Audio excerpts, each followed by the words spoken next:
Welcome back to this episode of the To Fluency podcast.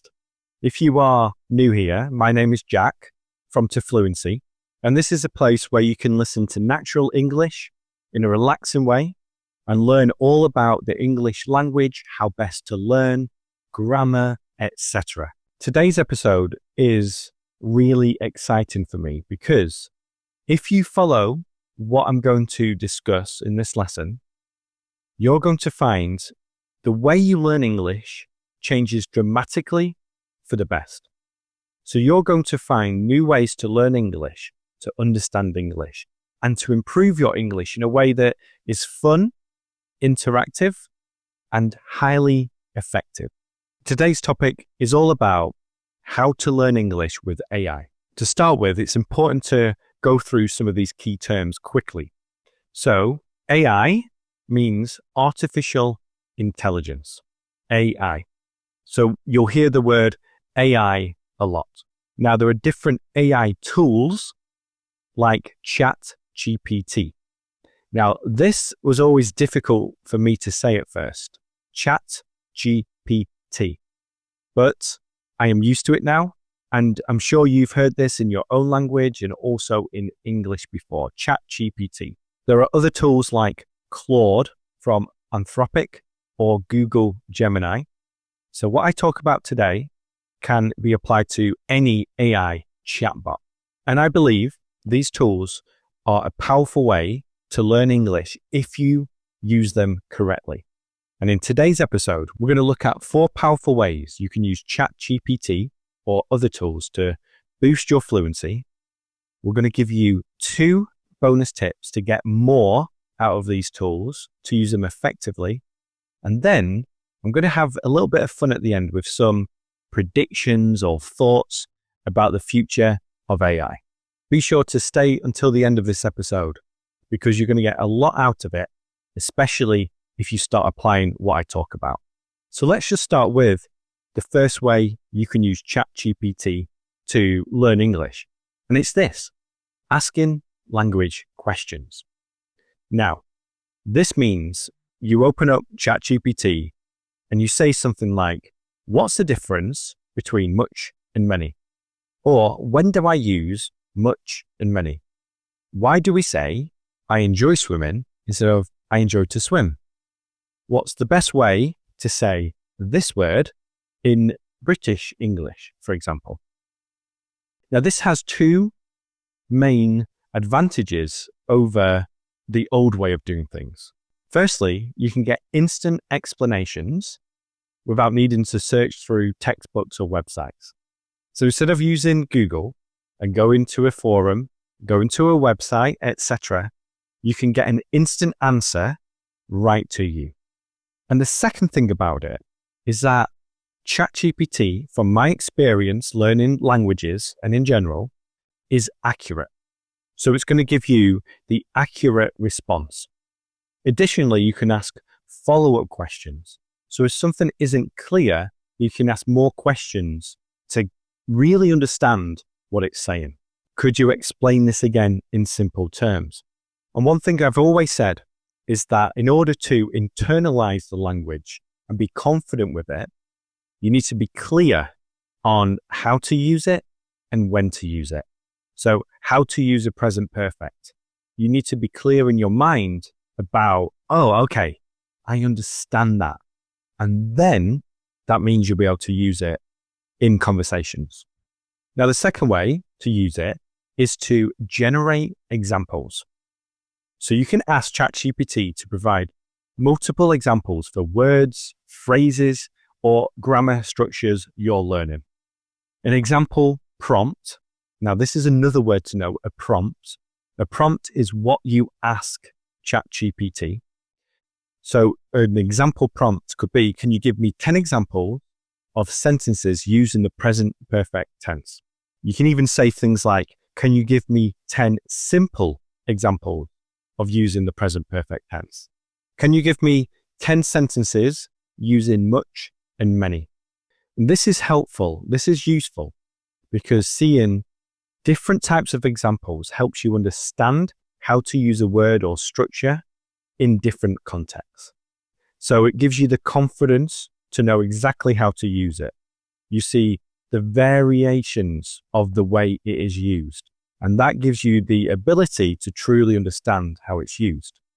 Another example prompt is give me 5 sentences using the phrasal verb pick up.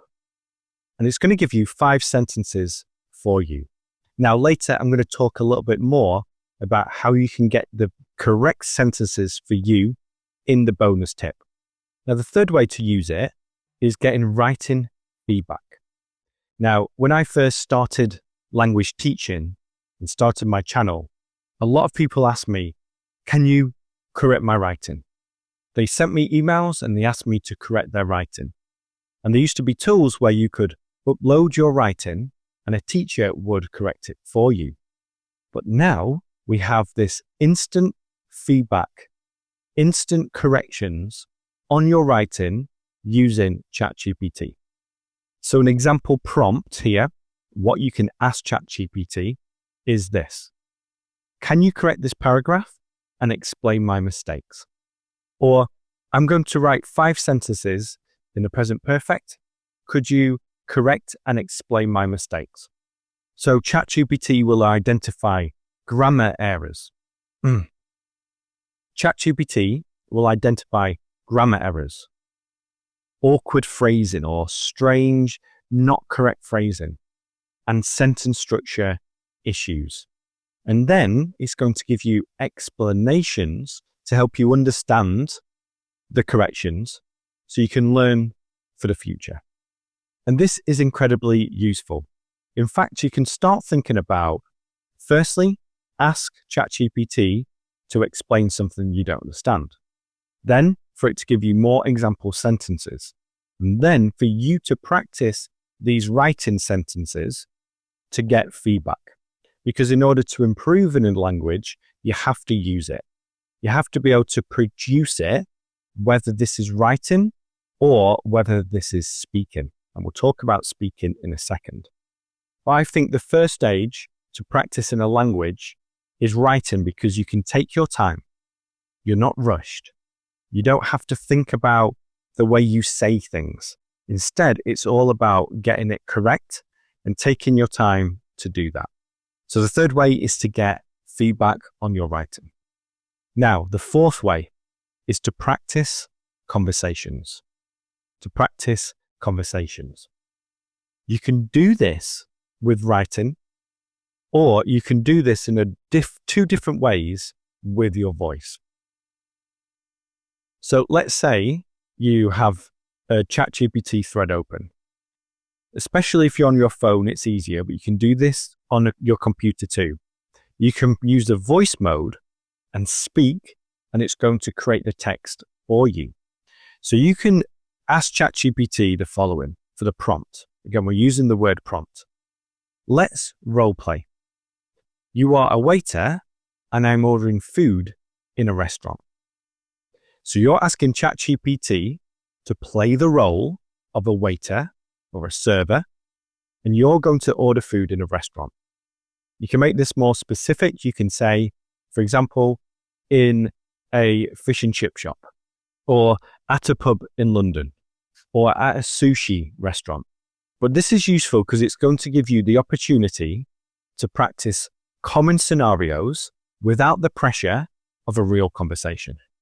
And just like the writing one, you can ask for corrections if your responses are awkward, unclear, or incorrect. And you can think about all the different role plays you can use this with. For example, you've just met somebody for the first time at a language exchange, and they're going to ask you questions about your life. Or you can think about business scenarios too, where you're in a business meeting and you're asking questions or they're asking you questions about things. It could also be a job interview too. The second way to do this is accessing the voice mode on ChatGPT app, where you can speak into the microphone and then receive spoken responses from the AI in the language you choose. Now, at the moment, this isn't as good as speaking to a regular person. in real life, a teacher or somebody at a language exchange. But it's getting better and better, and I'll talk more about that later. And this is also a great way just to get that speaking practice and to find yourself getting more practice for free at home, and also in a way where you're just feeling comfortable about doing it. So those are the 4 ways we can use ChatGPT in order to practice and improve our English. So we can do it for explanations, for examples, writing feedback, and real life conversations. Next, we're going to talk about some bonus tips. Now, the first one is to personalize ChatGPT so it knows who you are. Personalize, set up ChatGPT in a way so it knows who you are. So you can give ChatGPT context about your learning goals, levels, interests, and who you are. This is really useful because then ChatGPT is going to respond to you in a way that is personal to you. It's going to make the lessons and the chats more effective and relevant to you. Because when it comes to speaking a language, you're going to be saying the same things over and over again. You're going to talk about yourself. You're going to talk about your interests. But also you can tell ChatGPT your level, so then it can give you example sentences matched to your level. So be sure to tell it as much information as you're comfortable with when you are starting chats with ChatGPT. Now, the second bonus tip is to take the notes from ChatGPT and practice them. So let's say it's example sentences from ChatGPT. What you can do is, after using a thread for a while, you can say, summarize all the sentences that you've given me and put them into a table. What it's going to do then is create a table, an Excel table or a numbers table, and then you can take that table and the sentences and practice them. You can also ask it to export it as a text file if you prefer. But the idea here is that you're not just seeing the sentences and then that's it. Instead, you are taking those sentences and using the methods that I've talked about on this channel in order to improve your retention of the sentences and also to get the practice you need in order to improve your English in general. So the bonus tips are personalize ChatGPT, and then also take the sentences that you've learned and use a method in order to improve your English. Now let's talk about the future of AI and learning, because I think this is fascinating. And AI in general, I find fascinating, just so interesting. And if you've been following it like I have, you'll know that it is advancing very quickly. It's becoming better and better all the time, and there are new tools. Now, I think the future of AI and language learning is going to be the following. Firstly, advanced conversation agents. So think about an AI language teacher who is always there for you, who knows who you are, who can constantly teach you English. It's going to be paid, there's going to be free versions, but the idea is that you're going to have a language teacher in the future who is always going to be there for you. Now, whether this is good or bad for the industry, whether this is bad for teachers, that's a different conversation, but that's where I think it is going to go. And what's more is I can see it where the integration of AI or the combination of AI with virtual reality or augmented reality. I think that these two are going to come together. So as a learner, you can imagine putting on some goggles and you are in a realistic scenario having conversations with AI characters, and in a way where you can make this specific to you and your learning goals. So you can think about putting on your goggles and you see yourself in, or you see the scene of a train station or a pub in Manchester. You go into the pub in Manchester and you can just go around and have conversations with people in English. And you can have things where you see language analysis, giving you tips. Someone is helping you through this. You have a teacher helping you through it. I think this is what's going to happen in the future in terms of language learning. But with these two things and ChatGPT right now, it's important to still immerse yourself in English, internalize words and phrases, and learn in the most effective way. Now, I'm going to leave links to videos that talk through this, and what I've talked about in the past is still relevant today in terms of AI. But I see AI at the moment as a way to help you learn more effectively. So my question to you is, how are you using AI today in order to learn English?